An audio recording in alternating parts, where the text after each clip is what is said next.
Today, you guys, we're going to be working on a narrative writing lesson about creating powerful elaborative detail. We talked about this briefly last week using the show versus tell method.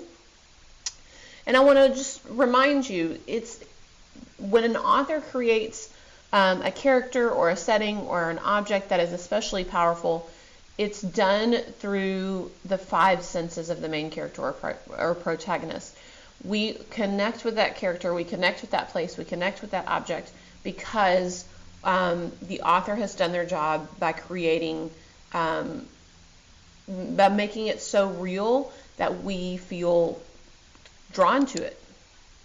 The stories we love most of all have one thing in common, which is powerful, vivid, elaborative detail. Remember, last week I told you elaboration is deepening, not lengthening. We can all make stories longer by just throwing extra words in there. But to make a story deep is to make us want to get into it and look around inside, walk around inside that character's point of view. When we talk about elaborative detail, we should have elaborative detail everywhere, but especially at the beginning when we introduce a character or we introduce an important object, what we call a story critical object, character, or setting. If it's just somewhere that the character's not going to be for very long, if they're going to breeze into the cafeteria and breeze out, that's not so important. But if the main setting of the story is in the cafeteria, and the cafeteria is important to the story, it's critical to the story, then we definitely want to elaborate and show the reader what it's like to be there. It allows, powerful elaborative detail allows you to experience the main character's point of view. It's like walking in their shoes, seeing the world through their eyes. What they see, hear, feel, taste, and smell. That's powerful elaborative detail. And this is what we talked about last week. Effective authors use specific rather than general description. Great authors show, they don't tell. If I tell you that the baby was a mess, you're going to get a very different idea from someone else about what a mess is.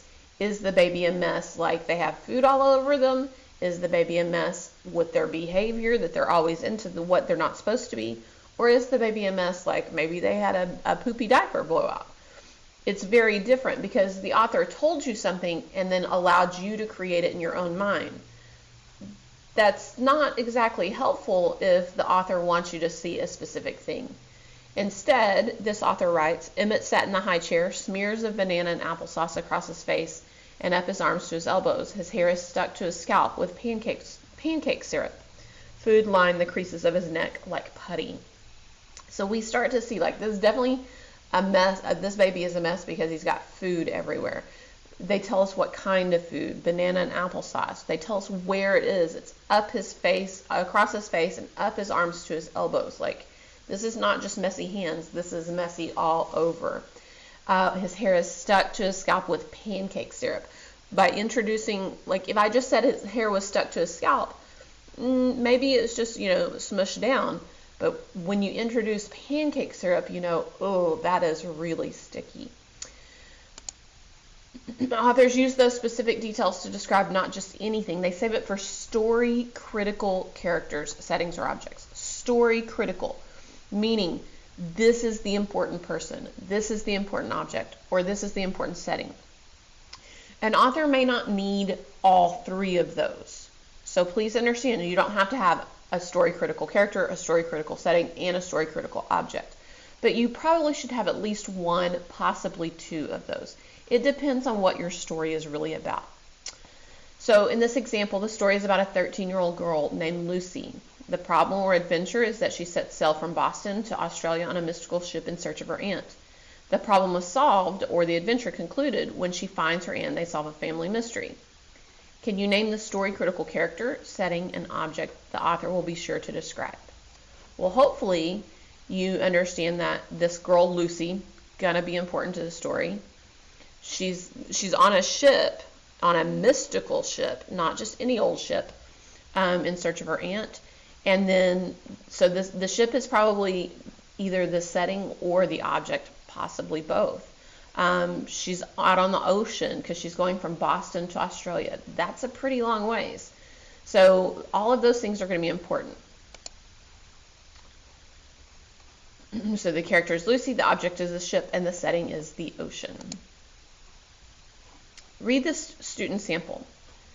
There she sits in that old orange and brown recliner. You know, the ugly one with the 1970 flower pattern. Her hair is neatly pinned up by the same bobby pin she bought in 1965. And she snores loudly, but not that yucky man snore that drives me crazy. It's a sweet snore, the kind that lets me know she's content. Some would say she's just an old lady, but not to me. She's a sweetheart. So in this student sample, is this a story critical character, setting, or object? Hopefully you're seeing that this is a story critical character.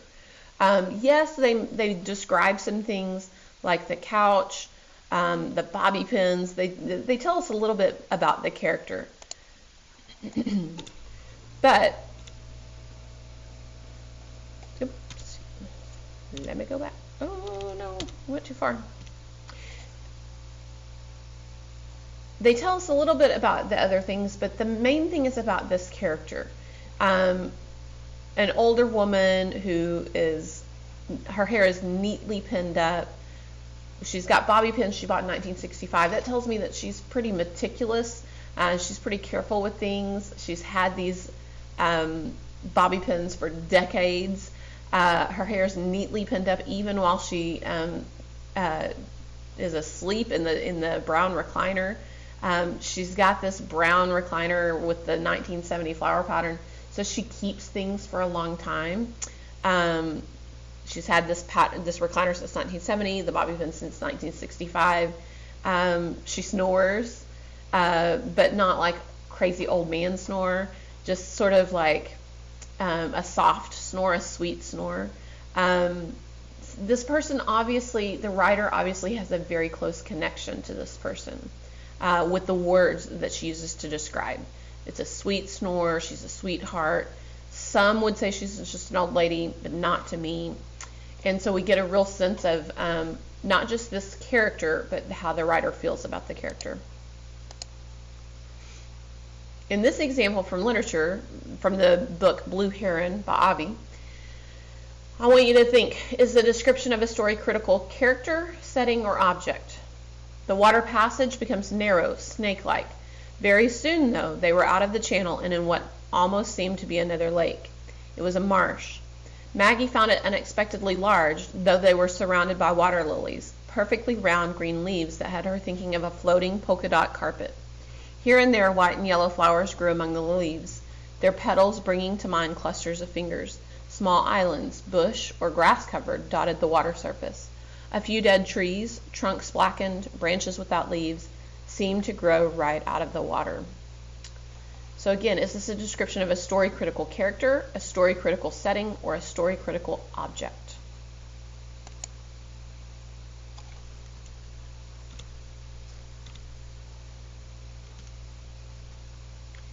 Hopefully you saw that this was a story critical setting. It's describing what it looks like, where they are. And obviously, if this is going to be, if the author is going to give this much description to a setting, the setting is very important to the story. If I think back to the title, Blue Heron, I know that a blue heron is a bird. And so telling where, this is probably where the bird lives. And if the whole book is about a blue heron, the setting of where the blue heron lives is probably going to be story critical. Critical, remember, means important. So how do we get these great elaborative descriptions? Well, authors generate specific elaborative detail by asking detail-generating questions. The answers to these questions provide vivid sensory detail. Remember, sensory means the five senses, what you see, hear, smell, taste, touch, or feel. So when we think about a story critical character, a character who's very important to the story, usually the main character, but it could also be not just the protagonist, but the antagonist. How tall or big was the character? What color of their hair or eyes? How old was the character? What kind of eyes, nose, mouth, ears did he or she have? What kind or color of hair did he or she have? Was it long, short, curly, straight? What kind of marks, scars, or distinguishing characters did he or she have? What were they wearing? What kind of expression was on their face? How does this character make you feel? Who or what did this character remind you of? If you look at these pictures, we have 4 very different characters. And so if you just said he was a man, like that's not going to tell us very much, because this man is very different from this man. And both of them are very different from this character or this character. So you have to think, like, what makes this character come alive? What makes this reader see exactly what this character looks like, moves like, and what they remind you of. About a setting, a story critical setting, you might ask, what was the temperature or weather like? Because the temperature or weather in this first picture is going to be very different from this picture of the fish right here. What kinds of trees or plants grew there? How does the air feel? Is it hot? Is it oppressive? Is it moist? Is it dry? What kinds of animals were there? What kinds of buildings were there? Were there any buildings at all? What kind of objects were around? What kind of sounds did you hear? How did you feel about being there? What did you smell? If you think about this setting right here, it's going to have a very different feel and sound than this setting. So you have to really not just paint the picture for the characters, but also the settings. And then finally, questions to ask about a story critical object. When you think about story critical objects, not every story will have a story critical object, but think about things that you might be writing about. In this first picture, I might be writing about the first time I caught a fish. That fish is very important. Maybe it took a long time to reel the fish in. Maybe the fish was huge. Maybe it was something I didn't think I could do. Or I went to visit a museum, a living history museum, and I saw this wagon. Or I'm writing a story about a royalty in this crown. Or the first time I went to fly a kite. In a story, if you have a story critical object, the object ties to the story specifically. And this is one where I want to caution you on getting too much elaboration about things that are not important. If I'm telling a story about a roller coaster, the roller coaster is the story critical object, not the funnel cake that I'm eating on the way to the roller coaster. So really hone in on exactly what it is that you want to give the most detail to. So if you're talking about the story critical object, what color was it? What did it feel like? What was its shape? What size was it? How old was it? What's it made of? What does it smell like? What sound does it make? I think about this kite picture. When you're flying a kite, the snapping of the fabric makes a very specific sound. How heavy was it? This fish, was it 2 pounds? Was it 20 pounds? It's going to be a very different feel. Who did it belong to? Where did it come from? What does it remind you of? Okay, those are some questions you can ask about a story critical object. Most importantly, I always just ask, like, what does it look like? And when I say look like, I mean, what does it look like, smell like, feel like, taste like, sound like? Any of those sensory details are really, really going to pay off for you as the writer. You can apply these questions to any character, setting, or object to enhance your writing. Any of them. You don't have to ask every single question and answer every single question about the character, the setting, and the object, but even just by including a few of those descriptions, it's going to make a big difference for your reader. Your reader's going to see, you're painting a picture for that reader. You're putting that reader in your character's shoes so that they can see exactly what you're envisioning for your character. When we look at text, we see these detail generating questions. What a queen she was, a black 3-cornered hat set on her head, long black curls tumbling beneath it. Thick golden hoops dangled from her ears. She wore a white ruffled blouse tied at her waist, a pointy collar unbuttoned to an indecent depth. A short, tight-fitting scarlet vest hugged her torso. She smiled wickedly. When I start to see this description, I think she sounds kind of like a pirate. She's wearing that 3-cornered hat. She's got long black curls. She wears thick hoop earrings, a ruffled blouse, and she's a little scandalous. She has her collar unbuttoned to an indecent depth. She smiles wickedly, a fisted hand. This seems kind of like a villain, possibly. But you can see these were the kinds of questions. If you match up the color of the question to the text, you can see these were the questions that the author was asking himself or herself as they wrote. It was at that very moment that the fog began to roll in. So how did the weather change? We're moving into a fog, eerily, ghost-like, swirling around our little sloop in long, misty wisps. How does it roll in? What does it remind you of? It reminds me of a ghost, kind of floating in. What happened to the blue sky? In minutes, the blue sky paled, and the fog and water became like one seamless white sheet. Notice this simile. The fog and water became like one seamless white sheet, comparing the fog and the water to a sheet.